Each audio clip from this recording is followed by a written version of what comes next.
Muy bien. Adelante los niños entonces. Van a tener su clase para ellos en un salón ahí atrás. Y bueno, damos la bienvenida a todos los que nos visitan esta noche. Es lindo ver varias caras, algunas visitas. Esperemos que puedan disfrutar de este tiempo con nosotros, tanto de alabar a Dios, como hemos hecho a través de estas canciones que pudimos disfrutar, y también de la reflexión de la Biblia. Saben que nosotros creemos que la Biblia no es solamente un libro, sino que es la palabra de Dios, lo que Dios reveló para que nosotros, los seres humanos, le podamos conocer.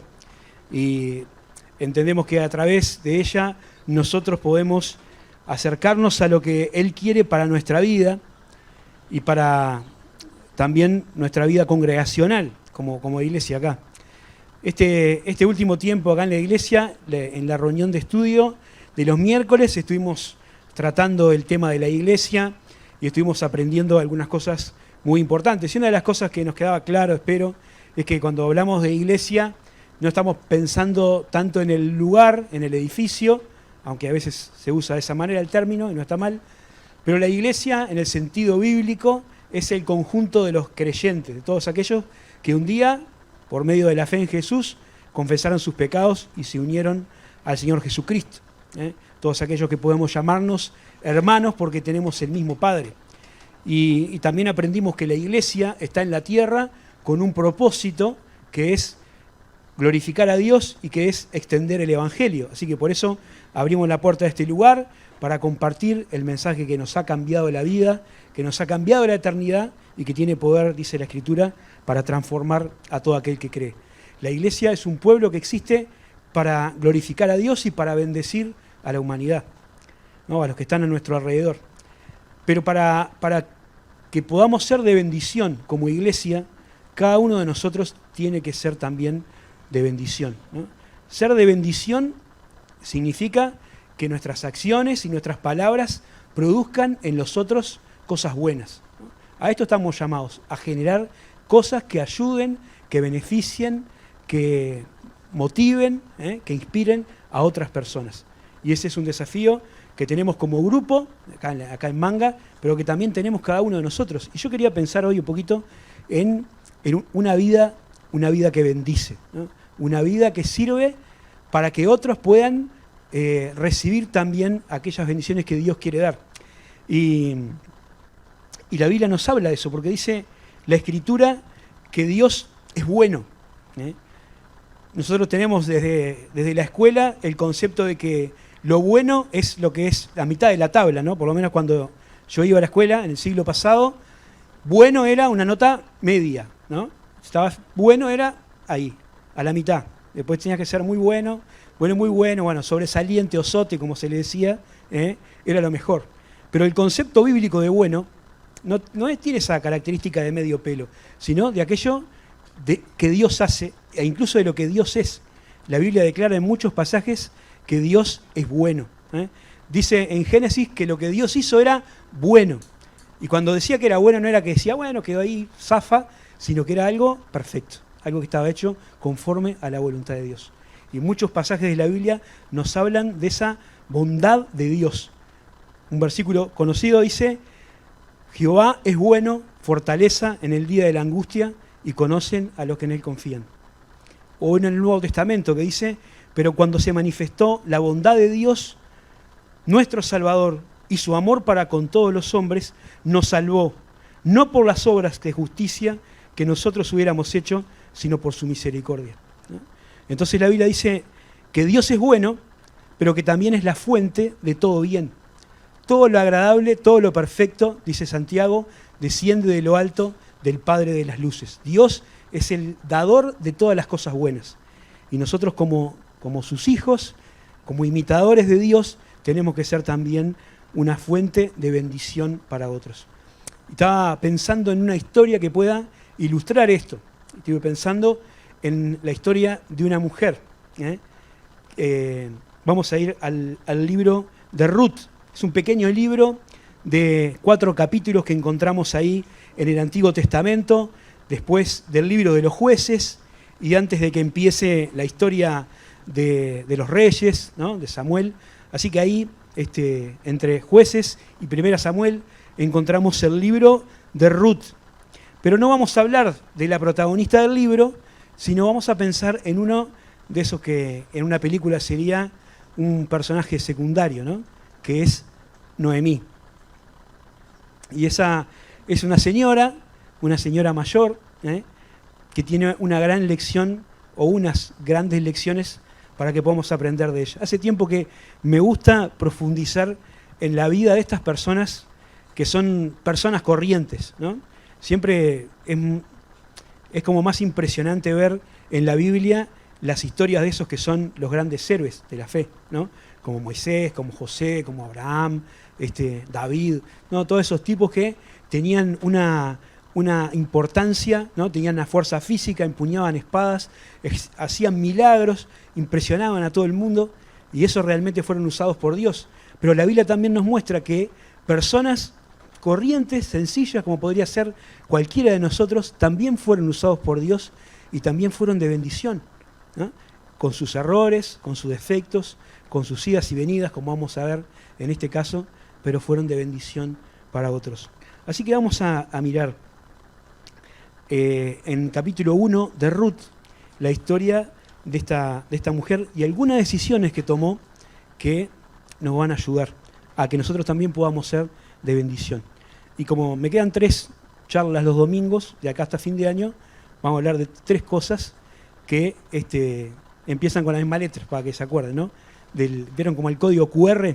Bueno, la primera es la de hoy, es quiero regresar. La primera decisión que Noemí tomó. Quiero regresar. Pero vamos a leer el capítulo para entender de qué estamos hablando. Es una lectura que va a tomar unos minutos, pero nos va a poner en contexto de lo que estaba pasando. Dice, aconteció en los días que gobernaban los jueces que hubo hambre en la tierra. Y un varón de Belén, de Judá, fue a morar en los campos de Moab, él y su mujer y sus 2 hijos. El nombre de aquel varón era Elimelec, y el de su mujer, Noemí, y los nombres de sus hijos eran Maalón y Kelión, efrateos de Belén de Judá. Llegaron pues a los campos de Moab y se quedaron allí. Y murió Elimelec, marido de Noemí, y quedó ella con sus 2 hijos, los cuales tomaron para sí mujeres moabitas. El nombre de una era Orfa, y el nombre de la otra Ruth, y habitaron allí unos 10 años. Y murieron también los 2, Maalón y Kelión, quedando así la mujer desamparada de sus 2 hijos y de su marido. Entonces se levantó con sus nueras y regresó de los campos de Moab, porque oyó en el campo de Moab que Jehová había visitado a su pueblo para darles pan. Salió pues del lugar en donde había estado ella con sus 2 nueras y comenzaron a caminar para volverse a la tierra de Judá. Y Noemí dijo a sus 2 nueras, andad, volveos cada una a casa de su madre, y Jehová haga con vosotras misericordia como la habéis hecho con los muertos y conmigo. Os conceda Jehová que halléis descanso cada una en casa de su marido. Luego las besó, y ellas alzaron su voz y lloraron, y le dijeron, ciertamente nosotras iremos contigo a tu pueblo. Y Noemí respondió, volveos, hijas mías, ¿para qué habréis de venir conmigo? ¿Tengo yo más hijos en el vientre que puedan ser sus maridos? Volveos, hijas mías, e idos, porque yo ya soy vieja para tener marido, y aunque dijese, esperanza tengo, y esta noche estuviese con marido, y aún diese a luz hijos, ¿habríais vosotros de esperarlos hasta que sean grandes? ¿Habrías de quedaros sin casar por amor a ellos? No, hijas mías, que mayor amargura tengo yo que vosotras, pues la mano de Jehová ha sido contra mí. Y ellas alzaron otra vez su voz y lloraron. Orfa besó a su suegra, mas Ruth se quedó con ella. Y Noemí dijo, he aquí tu cuñada se ha vuelto a su pueblo y a sus dioses, vuélvete tú tras ella. Respondió Ruth, no me ruegues que te deje y me aparte de ti, porque a donde quiera que tú fueres, iré yo, y donde quiera que vivieres, viviré, tu pueblo será mi pueblo, y tu Dios será mi Dios. Donde tú murieres, moriré yo, y allí seré sepultada. Y así me haga Jehová, y aún me añada, que solo la muerte hará separación entre nosotras 2. Y viendo Noemí que estaba tan resuelta a ir con ella, no dijo más. Anduvieron pues ellas dos hasta que llegaron a Belén, y aconteció que entraron en Belén, y toda la ciudad se conmovió por causa de ellas, y decían, ¿no es esta Noemí? Y ella le respondía, no me llamen Noemí, sino llámenme Mara, porque en grande amargura me ha puesto el Todopoderoso. Yo me fui llena, pero Jehová me ha vuelto con las manos vacías. ¿Por qué me llamaréis Noemí? Ya que Jehová ha dado testimonio contra mí, y el Todopoderoso me ha afligido. Así volvió Noemí, y Ruth la moabita con su nuera, volvió de los campos de Moab, y llegaron a Belén al comienzo de la siega de la cebada. Esta historia transcurre sobre un periodo muy turbulento de la historia de Israel, que es el tiempo de los jueces, ¿no? El pueblo de Israel había salido de Egipto, después de estar 400 años padeciendo la esclavitud de esa gran nación, pero por el poder de Dios fueron liberados por la mano y la guía de Moisés, y atravesaron el desierto, llegaron a la tierra prometida, con Josué ya como su líder la conquistaron, pero después que murió Josué y aquella generación que había conocido a Josué y había visto los milagros que Dios había hecho en el Éxodo, se fueron alejando progresivamente de Dios y terminaron emparentándose con las naciones que había alrededor, adorando a sus dioses, y eso hizo que el pueblo cayera una y otra vez en diferentes tipos de desgracias, ¿no? Las naciones vecinas se aprovechaban del desorden y el caos que había en el pueblo de Israel, y que Dios no protegía a un pueblo que estaba desobedeciendo sus leyes, ¿no? Como había anunciado que pasaría. Dios había dicho que si ellos obedecían, Él los iba a proteger y los iba a prosperar, pero que si le abandonaban iban a padecer un montón de desastres, de hambre, de guerra, y todas esas cosas fueron pasando cada vez que el pueblo de Dios se apartaba de Él.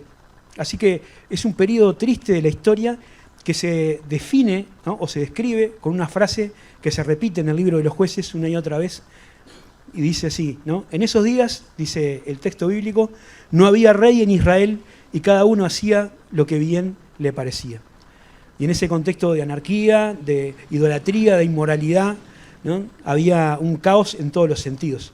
Y dice el texto acá que hubo hambre en la tierra, ¿no? Había crisis económica, porque los enemigos también se robaban la comida, no había cuidado, bueno, un montón de situaciones que conducían a que realmente la gente la pasara muy mal. Y acá encontramos una familia, unos hombres que eran de la tribu de Efraín, en la ciudad de Belén, una ciudad que va a ser conocida muchos siglos después porque ahí nacía Jesús, pero en aquel tiempo estaba muy mal la cosa, así que esta familia decidió emigrar a los campos de Moab, ¿no? Y se fueron unos kilómetros para el lado del río Jordán, al otro lado, ahí vivía esta tribu que eran también medios primos ahí de los israelitas. Ellos eran descendientes de Lot y de una de las hijas de Lot, otra historia re triste ahí, pero bueno, era esa tribu que adoraban a otros dioses, tenían otra fe, otro estilo de vida, pero esta familia pensó que las cosas materiales que no podían tener en la tierra que Dios les había dado a ellos, en la tierra prometida, las podrían conseguir ahí en ese lugar, ¿eh? Y bueno, quizás pudieron prosperar económicamente algo, el texto no se explaya demasiado, pero sí nos cuenta que la desgracia de la muerte persiguió a esa familia, porque primero falleció Elimelec, que era el padre de familia, los hijos, ya con la madre viuda, se casaron con mujeres de Moab, ¿no?, moabitas, y al poco tiempo ellos también fallecieron. Así que tanto Ruth como Orfa y Noemí, Orfa y Ruth quedaron viudas y no tenían sustento. En una época donde no había seguridad social, ni había planes, ni pensiones, ni nada de eso. Así que una persona que quedaba en esa situación de vulnerabilidad realmente quedaba desamparada y totalmente indefensa. Y ella pensó que no había un mejor lugar para estar que en su propia tierra. Noemí dijo, yo quiero regresar. Se acordó que había un lugar de donde ella había salido al que tenía que volver. Y eso lo dice el versículo 7 Dice, salió pues del lugar a donde iba, donde había estado, y dice en el versículo 22, Noemí, la moabita, volvió de los campos de Moab con su nuera, ¿no? Eso es regresar, es volver al lugar a donde había uno estado antes. Y vemos en este pasaje que en todo regreso, cada vez que alguien quiere regresar como quiso regresar Noemí, se tienen que cumplir algunas cosas. En primer lugar, se tiene que recapacitar. La primera cosa que encontramos es que Noemí recapacitó. Recapacitar es reflexionar, es pensar, ¿no?, en algo que hemos hecho y evaluarlo para ver si se hizo bien o se hizo mal, ¿no?, especialmente cuando se trata de una decisión propia. Y en el caso de Noemí implicó el reconocimiento de un error. Ellos habían tomado una decisión en determinado momento de su vida, habían puesto en la balanza algunos factores, y en virtud de esa decisión que habían tomado, o esa estructura de pensamiento que habían tenido, decidieron marcharse de la tierra prometida. La Biblia no dice mucho de cómo fue el proceso familiar que les llevó a decidir eso. No nos dice si Noemí tomó la decisión, si fue idea de ella, o si se resignó a la decisión que había tomado el marido, fue por pedido de los hijos. No nos dice nada de la Biblia. Pero sí sabemos que ella fue la que en determinado momento se dio cuenta de que ese lugar no era el lugar de donde debían estar. El segundo rasgo que vamos a ver es la reacción, porque recapacitar tiene que ver con un ejercicio de la mente, ¿no? Pensamos y evaluamos lo que hicimos. Ahora, tiene que haber también una reacción, porque si no hay una aplicación práctica de los principios, de las cosas que pensamos, entonces lo que lleguemos a descubrir en nuestra mente no tiene resultado, no tiene valor. No sirve para nada recapacitar si no somos capaces de reaccionar a eso, ¿no? Entonces, no solamente pensar, sino también actuar. Y por último, tiene que haber un recomienzo, ¿no? Hay que recalcular, como decían antes los GPS, ¿no? Porque no se trata solamente de volver y de quedarse ahí, sino de tomar el camino correcto, ¿no? La vida es como un camino, a veces la Biblia lo describe así. Entonces, si uno se equivoca el rumbo, reconoce que se equivocó, vuelve para atrás y comienza a caminar por el camino correcto, porque eso es lo que Dios quiere para nosotros. Y hay un versículo en la palabra de Dios que más o menos resume esas cosas, ¿no?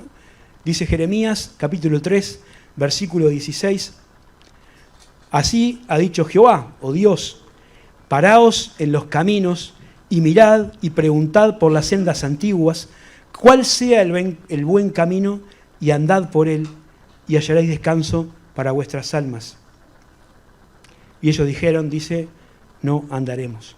Y vieron que ahí están las tres cosas. Está esto de recapacitar, de parar para pensar, lo de reaccionar, ¿no?, de volver atrás y de comenzar un nuevo camino. Y vamos a ver estas cosas en la vida de Noemí, ¿no? En los primeros versículos que leímos, vimos un poco cuál era la situación en Israel en ese tiempo y cuál era el contexto que determinó que la familia decidiera marcharse de la tierra prometida para ir al campo de Moab. Y es una metáfora de lo que a veces puede pasar en la mente o en el corazón de alguno de nosotros, ¿no? Está ese dicho que dice que el campo del vecino siempre está más verde, ¿eh? Y a veces también como cristianos o como hijos de Dios pensamos que las cosas que hacen otros, que consiguen otros o que disfrutan otros, nosotros no la podemos conseguir porque estamos como atados a esta cuestión de la religión y de la iglesia, y entonces no podemos disfrutar, no podemos pasar tiempo con la familia, no podemos hacer esto, no podemos hacer aquello, y vemos todo lo malo, ¿no? Todas las cosas que no podemos hacer. Y entonces decimos, bueno, si yo estuviera del otro lado, ¿no?, si me fuera un poco, si me alejara, si no estuviera tan involucrado de repente, si viniera más, capaz que puedo disfrutar más cosas, ¿no?, o puedo alcanzar mejores condiciones, ¿no? Porque esto de ser creyente tiene una ética muy estricta, no me deja copiar, no me deja mentir, no me deja engañar, me pierdo mucho. Si me aflojo un poco ese cinto, entonces capaz que puedo andar mejor. Es una premisa falsa. Porque en realidad lo que Dios pretende no es que nosotros estemos sometidos a ninguna clase de religión, ¿no? Una religión entendida como un conjunto de normas estrictas que uno tiene que mantener y hacer para que Dios diga, este anda bien, y si me aparto para el costado, entonces viene en juicio y me castiga y me sale todo mal, ¿no? Lo que Dios quiere es disfrutar de una relación personal con nosotros, de una sencillez, de una vida cotidiana, como cantábamos recién, ¿no? Que esa expresión tan amigable, tan cálida de compartir la mesa, ¿eh? Disfrutar de la presencia del Señor, de hablar con Él cuando oramos, de recibir su palabra a través de la oración, de poder disfrutar de la comunión con los que somos hijos de Dios y confiamos en la misma fe. Eso es lo que Dios quiere. No que nos carguemos con rituales y con cosas que hay que cumplir. Y a veces esa descripción equivocada, esa comprensión equivocada de lo que Dios quiere para nosotros hace que pensemos en que vamos a estar mejor si nos alejamos. Pero no es así, ¿no? El mejor lugar para estar es cerca del Señor. Hay un autor que se llama C.S. Lewis que dice: las cosas terrenales no llenan un corazón que fue hecho para el cielo. Es una frase excelente, porque la Biblia revela que nosotros como seres humanos fuimos creados para estar en relación con el Señor. Y ese vacío que tenemos cuando estamos lejos de Él no lo puede llenar ninguna de las cosas que este mundo puede proveer. Hay muchas cosas que pueden hacernos felices por algún tiempo, ¿eh? Si uno tiene una buena posición económica, si le gusta, si tiene que ir a una fiesta, o si disfruta de una relación de amor, lo que sea, está todo buenísimo, esas cosas traen felicidad, pero no llenan realmente el corazón. Y uno a veces se siente que no está en donde tiene que estar. Me impacta mucho la frase de Noemí en el versículo 21 del capítulo 1. ¿No? Dice Noemí: yo me fui llena, pero Jehová me ha vuelto con las manos vacías. Esa frase es impactante, porque ellos se fueron de Israel pensando que no tenían nada, ¿no? Dijeron: acá hay hambre, acá en Israel no hay nada para nosotros, acá no estamos disfrutando de la vida, vámonos a otro lugar. Pero en ese otro lugar a donde fueron, ¿no? Y cuando las circunstancias no marcharon de acuerdo con sus expectativas, se dieron cuenta que en realidad tenían las manos llenas cuando se fueron. Tenían lo que necesitaban, tenían las cosas que Dios les había provisto, pero las habían perdido por alejarse de Dios. Y qué triste es que nosotros, que conocemos a Dios, que tenemos su palabra, actuemos de la misma manera. Y que pensando que tenemos las manos vacías, nos alejemos de Dios, dejemos de disfrutar de la comunión de la iglesia, dejemos de disfrutar de las bendiciones que Dios nos da cuando caminamos en su palabra para llenar nuestras manos con las cosas que este mundo ofrece. Y después de andar mucho tiempo y de darnos muchos golpes, reconocer, como reconoció Noemí, que se fue, ¿no? Que tenía las manos vacías. Yo me fui lleno, pero ahora el Señor me ha vuelto con las manos vacías. Que esa no sea la experiencia nuestra, que podamos reconocer las cosas que Dios nos ha dado. Como dice un himno que a veces cantamos, que veamos cuántas bendiciones tenemos, bendiciones incontables, y Dios quiere darnos todavía más, ¿no? Pero a veces estamos tan preocupados por lo que nos falta, o por lo que otros tienen y nosotros no, que decidimos alejarnos de Dios para ver si conseguimos eso. La bendición de este pasaje es ver que aunque Noemí tenía esa espina clavada en el corazón, y aunque ella pensaba que el Señor la había puesto en angustia, ¿no? Y que había perdido todo, la gracia de Dios no permitió que la historia tuviera ese final tan triste. La historia no termina con una mujer amargada, por más que ella se sentía triste, y decidió cambiarse su nombre. Vieron que dice ahí: no me llamen más Noemí, sino llámenme Mara. Y las Biblias tienen al pie de la página unas referencias de por qué Noemí quiere cambiarse el nombre, porque Noemí significa dulzura o placentera, y Mara significa amarga. Así que ella ni siquiera quería que la llamaran por su nombre, para que se dieran cuenta de la tristeza en la que estaba sumida, ¿eh? Pero dice la Escritura que no terminó la historia ahí, ¿no? Porque Noemí no se quedó con el lamento, sino que reaccionó y regresó a casa. El versículo 6 dice, se levantó con sus nueras y regresó de los campos de Moab, porque oyó en el campo de Moab que Jehová ha visitado a su pueblo para darles pan. Salió pues del lugar a donde había estado, ella con sus 2 nueras, y comenzaron a caminar para volverse a la tierra de Judá. Y vieron cómo ahí en este versículo encontramos las cosas que decíamos antes que tiene que haber en todo regreso. En primer lugar, Noemí oyó, dice ahí. ¿Qué fue lo que oyó? Que en la tierra prometida el Señor había bendecido a su pueblo. Y yo pensaba que muchas veces los que se alejan, a veces no un alejamiento necesariamente físico, no es que uno se vaya a vivir a otro lugar o que esté muy lejos de la iglesia. A veces puede haber alejamientos que se dan acá adentro, ¿no? Porque nuestro corazón está en otro lugar, aunque nuestro cuerpo permanece sentado acá. Y estamos deseando estar en otro lugar, o estamos deseando hacer otras cosas, vivir otras experiencias. Nuestro corazón se aleja.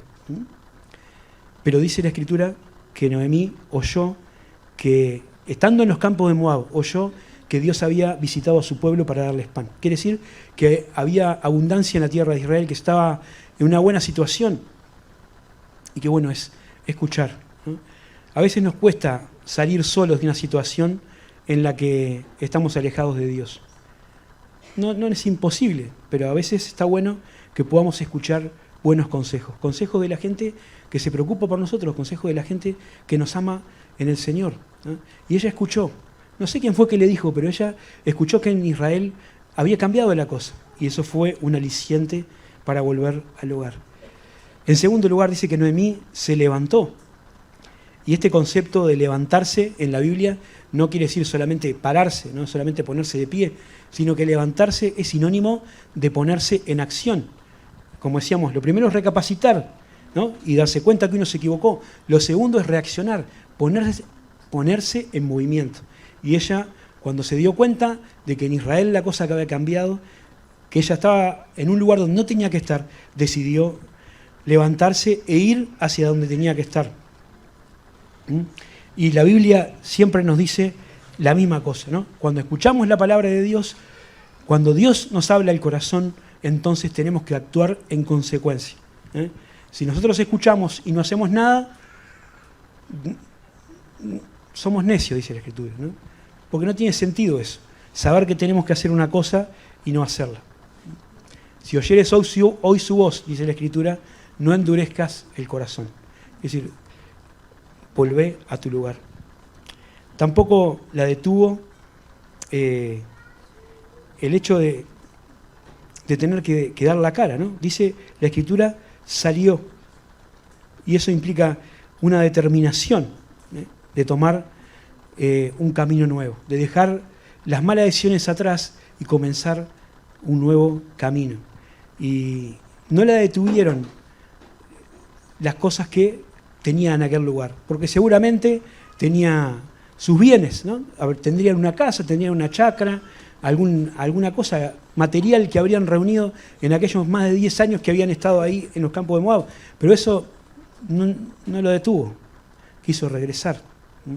No lo detuvo tampoco el hecho de tener que volver al lugar donde había salido con el rostro de la equivocación, ¿no? O del fracaso. Ella sabía que al llegar había gente que le iba a conocer, ¿no? Y capaz que se imaginaba que había gente que le iba a decir, ahora volviste, así volviste,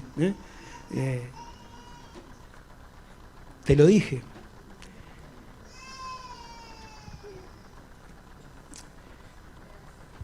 Qué interesante pensar que Noemí estuvo dispuesta a sufrir eso, ¿no?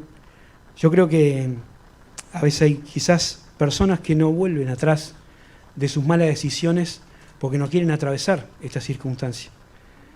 Y yo quisiera decirte, si estás acá o si estás escuchando por internet, que no te detenga el pensar en lo que alguien va a decir. Me gustaría asegurar que nadie va a decir nada desubicado, ¿no? Y creo que como hermanos maduros que somos, que como gente espiritual podemos recibir a los que se alejaron y darles un abrazo, porque no hay una bendición más grande que ver volver a uno que se ha alejado de su camino. Pero aún si alguien dice alguna cosa que no tiene que decir, que no te detenga eso, hermano, porque es mucho mejor pasar por eso que seguir en la provincia apartada, que seguir caminando lejos del Señor.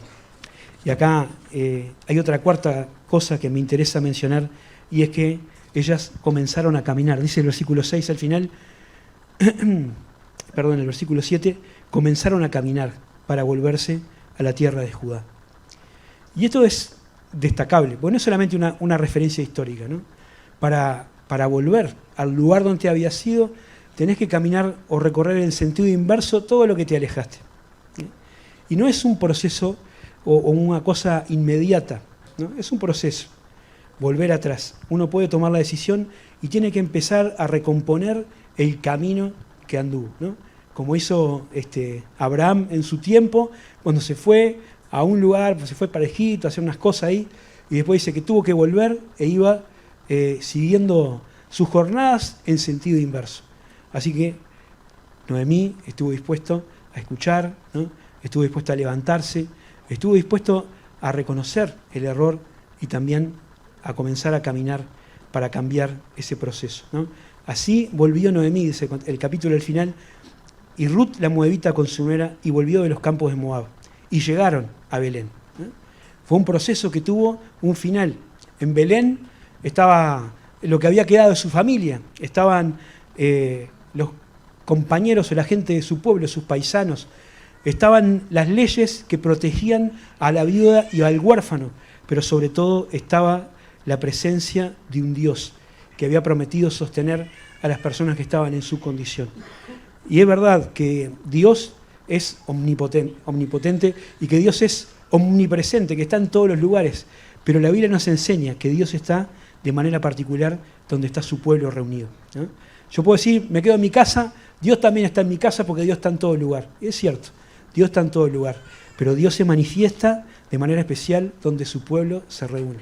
Hay muchos pasajes que dicen eso.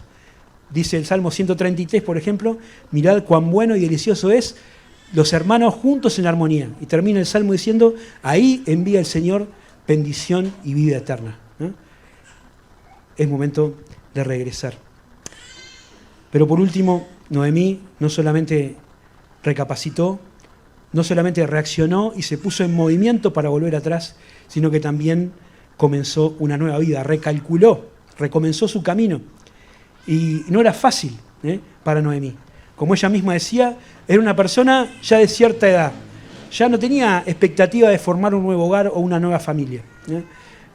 No había mucho más para ella.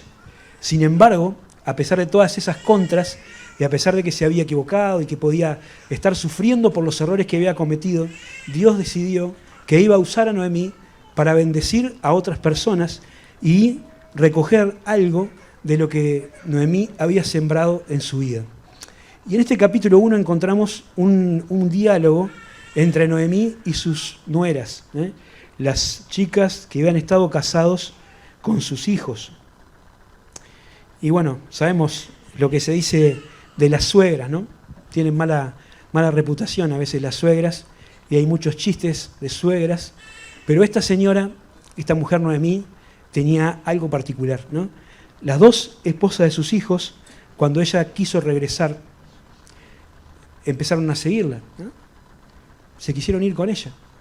Eran moabitas, las dos, eran del lugar donde ellos habían ido para vivir, y empezaron a caminar tras ella.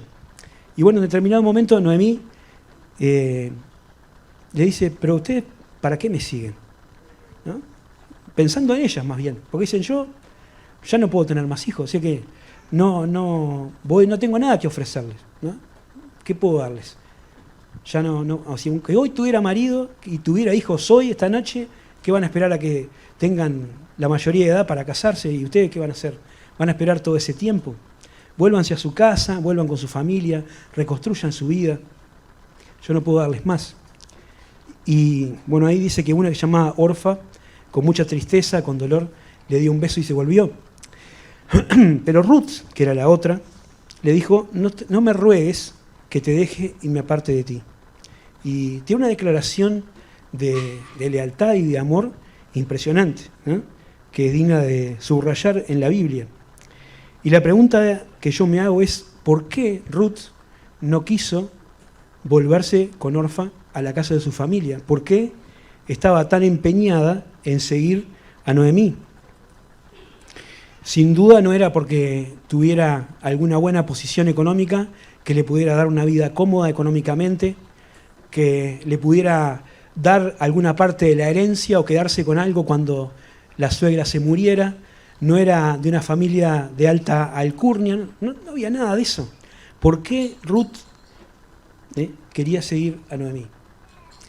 No hay una explicación explícita, pero sin duda podemos deducir que Ruth había visto algo en Noemí que ella quería tener.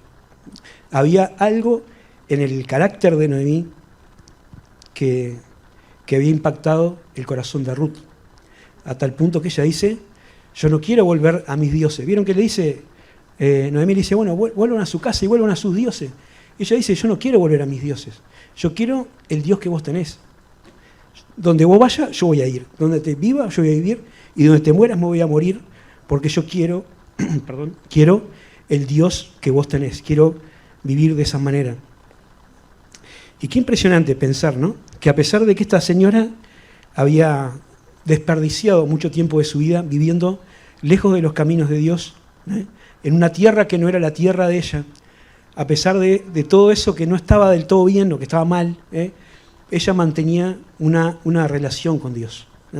Y las personas podían conocer a Dios a través de ella. Este es un desafío para cada uno de nosotros, que con nuestra vida, con nuestro testimonio, con nuestro carácter, con nuestra forma de tratarnos, podamos exhibir a Dios, ¿no? Que los demás puedan ver a Dios en nosotros. Ruth quiso regresar y en su regreso bendijo a Ruth. Noemí había hecho algo mal, ¿no? Pero ella reconoció su error y en su regreso bendijo a Ruth, ¿no?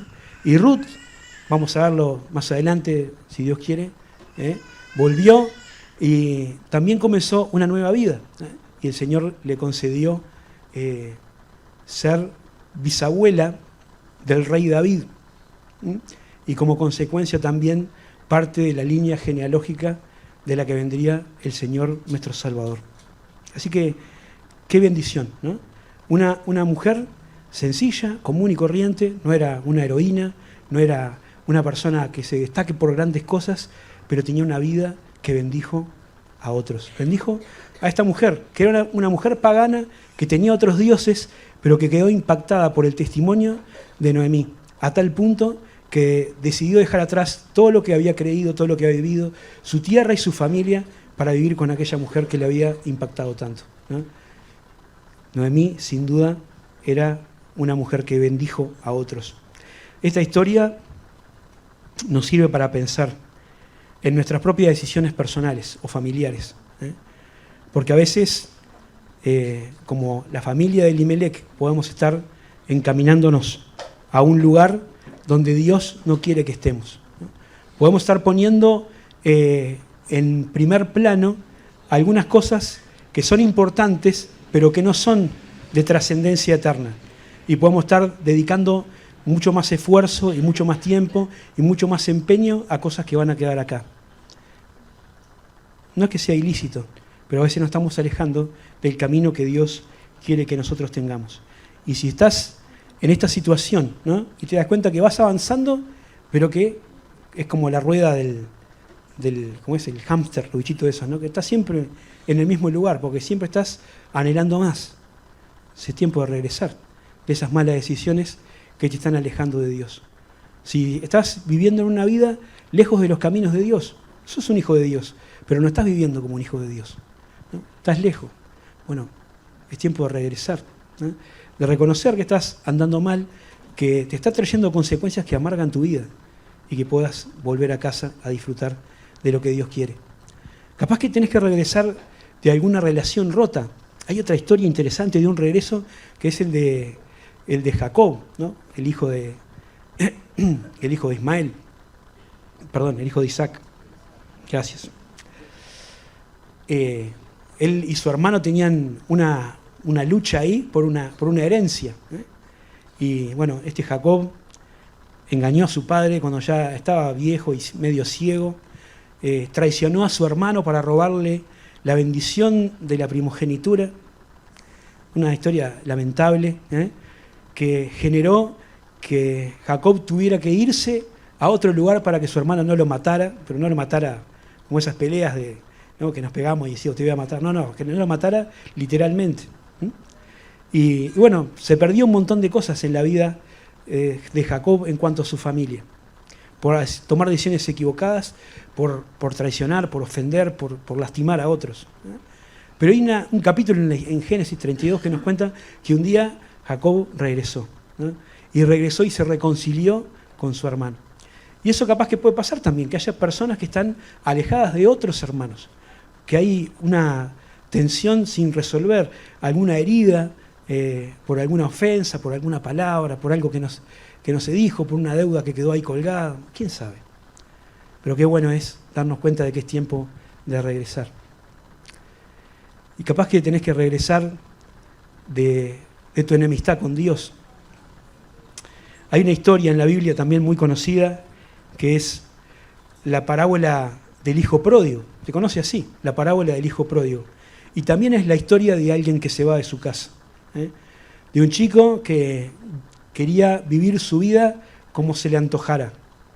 Sin padres que mandaran, sin supervisores que le dijeran qué era lo que tenía que hacer. Así que pidió su parte de la herencia y se fue a vivir la vida. Y la historia que contó Jesús va describiendo cómo hizo eso, efectivamente hizo eso, ¿no? Empezó a vivir y a pagar y a gastar, pero pasa lo que tiene que pasar, ¿no? Y vivió sin trabajar, derrochó su fortuna, se quedó sin nada. Y todos los amigos que eran tan fiesteros como él, cuando no tenía más plata para pagar ningún trago, ninguna fiesta, lo fueron dejando solo. Y empezó a padecer un hambre tan terrible que lo único que le quedaba por hacer era cuidar chanchos. Y ahí dice que tenía tanta hambre que estaba dispuesto a comer la comida de los chanchos, pero ni siquiera eso podía, porque nadie le daba. Y en ese momento decidió volver a la casa de su padre, ¿no? Ahí ven, este loco recapacitó y dijo, ¿cuántos jornaleros, peones en la casa de mi padre, tienen abundancia de pan? Y yo acá me muero de hambre. Así que recapacitó, reconoció su error. Después dijo, voy a volver. Pero no solamente lo dijo en su corazón, ¿no? No era una decisión teórica. Dijo, me levantaré e iré a la casa de mi padre. Y lo hizo. Así que reaccionó. Fue a la casa de su padre y le pidió perdón. Y comenzó una nueva vida. El padre lo recibió en su casa y le dio la posición que había dejado. Y disfrutaron de una relación y una bendición. Es una historia que ilustra lo que Jesucristo ha hecho con nosotros. Nosotros, los seres humanos, somos como ese hijo pródigo que se alejó de Dios, que queriendo vivir por nuestro camino, dice la Biblia, hacer lo que nos parecía, le dimos la espalda a Dios, que era el dador de todo bien. Dios nos dio todas las cosas para que la disfrutemos, pero nosotros rechazamos tener en cuenta a Dios, dice la Biblia, y nos fuimos por nuestro propio camino y empezamos a vivir una vida que nos parecía fantástica hasta que empezamos a chocarnos contra las paredes y a sufrir las consecuencias de nuestra desobediencia.